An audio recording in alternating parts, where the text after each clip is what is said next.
Pada mulanya, Gauri kembali karena mobil yang ditumpangi oleh Gauri terjadi kecelakaan di dekat Jatsar. Lalu Jagdishlah yang bertugas mengoperasi Gauri. Setelah dioperasi dan sadar, ternyata kondisi Gauri tidak stabil. Kata dokter, untuk sementara Gauri tidak diizinkan mengalami tekanan. Demi mempercepat kesembuhan Gauri, Jagdish membawa pulang ke rumahnya. Nenek sebenarnya tidak senang, tetapi demi rasa kemanusiaan, dia mengizinkan Gauri dirawat di rumah. Di kamar, Gauri melihat Gangga. Ternyata, agar Gauri tidak mengalami syok, info pernikahan Gangga dan Jagdish disembunyikan sementara. Di sini Gangga bertugas menjadi perawatnya Gauri. Setelah beberapa hari di rumah Jagdish, perasaan Gauri tumbuh kembali. Gauri melihat foto dirinya dan Jagdish yang mereka potret kemarin di ponsel. Gauri membayangkan masa-masa indah dirinya bersama Jagdish dahulu. Betapa banyak kenangan indahnya saat dia masih bersama Jagdish. Gauri menyadari kalau dia masih mencintai Jagdish. Gauri ingin mengirim pesan lewat ponselnya ke Jagdish. Karena fokusnya Gauri pada ponsel, dia hampir terjatuh tergelincir. Tapi untungnya ada seseorang yang menahan tangannya. Dan orang itu adalah Anandi. Gauri memanggil, "Anandi?" Dari suara itu, Anandi mengenali Gauri. Gauri bertanya, kenapa Anandi ada di situ? Anandi berkata kalau dia datang untuk pemujaan Paman Fashan. Di sela Gauri dan Anandi tengah berbicara, datanglah Gehna. Gehna menghampiri Anandi. Setelah itu, Gehna membawa Anandi pergi dari situ. Sekarang sisalah Gauri sendiri.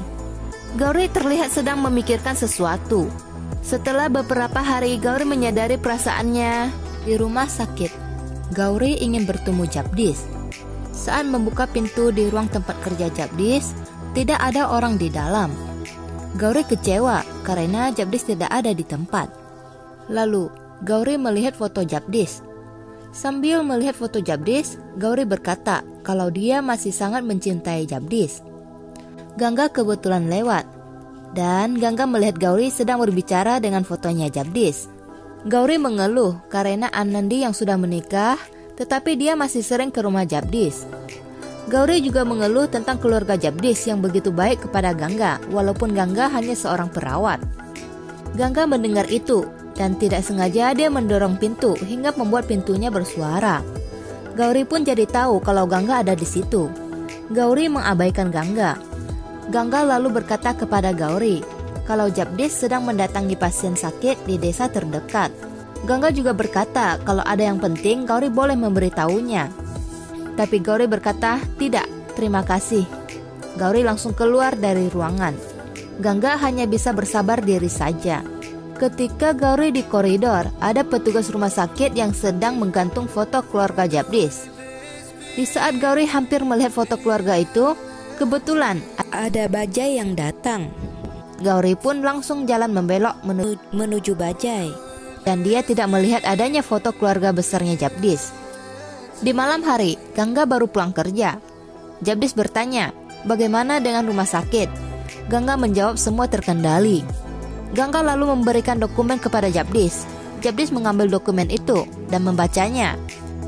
Selama Jagdish membaca dokumen, Gangga bertanya, apa kamu baik-baik saja? Jagdish menjawab, ya, aku baik-baik saja. Gangga bertanya lagi, apa hari ini kau ada memikirkan diriku? Jagdish mendengar pertanyaan Gangga. Dia lalu berdiri. Jagdish berkata kalau dia selalu memikirkan Gangga dan dia sangat mencintai Gangga. Gangga menjawab, ya, aku tahu itu karena terlihat jelas di matamu.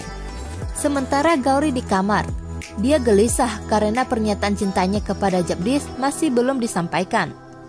Gauri berpikir dia akan ke kamar Jagdish saja dan ingin mengatakan cintanya. Menyatakan cinta sambil memandang wajah Jagdish itu akan lebih baik, pikir Gauri. Lalu dia keluar dari kamarnya.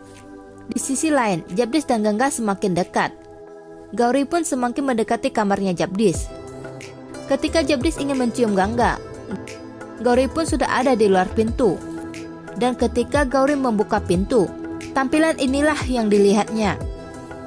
Jagdish sedang dekat dengan Gangga. Gauri terkejut dan dia memanggil Gangga. Keduanya pun menoleh. Gauri marah, lalu dia memegang tangan Gangga, ingin menyeret Gangga keluar dari rumah. Jagdish mengikuti dari belakang, ingin menghentikan Gauri. Tapi Gauri tidak mau mendengar siapapun. Gauri menyeret Gangga sampai di ruang tamu. Bahkan, Nenek dan Gehna ikut keluar mendengar ada keributan. Akhirnya, Jagdish tidak tahan lagi, dia memisahkan tangan Gauri dan Gangga. Jagdish berkata, kalau dia dan Gauri tidak punya hubungan apa-apa lagi. Dan sekarang Gangga adalah istrinya. Aku sudah menikah dengan Gangga, kata Jagdish. Gauri terkejut dan dia menangis. Dia sekarang sadar kalau Jagdish tidak mencintainya lagi. Gauri lalu berlari masuk ke kamarnya. Nenek berkata kepada Jagdish, kalau kebenaran memang harus dikatakan, walaupun itu menyakitkan. Jagdish hanya terdiam. Sementara Gangga khawatir dengan kondisinya Gauri. Sampai di kamar, Gauri mengamuk, melempar barang. Dia sangat depresi. Jagdish lalu ke kamar Gauri, ingin menenangkan Gauri. Tapi Gauri menangis berteriak, sulit menerima semua itu. Jagdish berbicara dari luar dan meminta Gauri membuka pintunya. Gauri pun membuka pintu. Jagdish mulai menjelaskan kenapa dari awal dia berbohong tentang Gangga.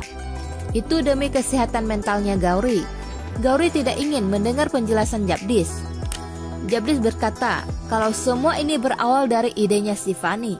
Dia sebenarnya juga tidak ingin melakukan semua ini, kata Jagdish. Gauri marah kepada Jagdish dan dia membanting tutup pintu kamarnya. Jagdish pun tidak berdaya menghadapi sikap Gauri. Gauri lalu menangis sambil menelepon temannya Shivani. Shivani menjawab teleponnya. Shivani khawatir karena terdengar suara menangis Gauri, tapi tidak berbicara. Shivani bertanya lagi, ada apa Gauri? Apa terjadi sesuatu? Gauri menjawab, iya, terjadi sesuatu. Sekarang aku tahu kalau Gangga adalah istrinya Jagdish. Mengapa kau sembunyikan hal ini dariku, Shivani? Shivani hanya terdiam. Gauri bertanya lagi, alasan Shivani melakukan ini. Shivani menjawab kalau dia melakukan ini untuk mempercepat kesembuhan Gauri. Dan Shivani juga berkata kalau Gangga adalah gadis yang baik. Tidak mudah bagi seorang istri melakukan kebohongan ini. Tapi Gangga berbeda. Dia mau melakukan kebohongan ini demi kesembuhan Gauri. Gangga adalah gadis yang sangat baik, kata Shivani. Gauri berterima kasih kepada Shivani dan berkata dia tidak akan pernah bisa membalas kebaikan dari Shivani untuknya. Shivani berkata itu bukanlah hutang. Itu ada hal yang harus dilakukan sebagai seorang teman, kata Shivani. Gauri pun menutup teleponnya dan lanjut menangis. Di pagi harinya, di rumah Kalyani, Gauri membawa tasnya. Di ruang tamu ada semua orang. Gauri lalu berhenti dan berbicara. Kalian tidak perlu khawatir, aku baik-baik saja. Seharusnya dari awal sudah kusadari saat kau meninggalkanku di Mumbai. Aku sudah tahu itu salahku, tapi semuanya sudah terlambat. Aku tidak pernah menyalahkanmu, Jagat, kata Gauri. Lalu Gauri meminta maaf kepada nenek Kalyani karena setiap kali dia datang ke rumah hanya selalu membawa masalah. Nenek berkata, tidak ada gunanya mengungkit masa lalu. Sekarang kau sudah sadar. Aku berharap kau akan menemukan kebahagiaanmu sendiri, kata nenek. Gauri menjawab, semoga dewa akan mengabulkan doamu, Nek. Gauri pun berjalan pergi sambil membawa tasnya. Mulai sekarang, Gauri tidak akan muncul lagi dalam hidupnya Jagdish.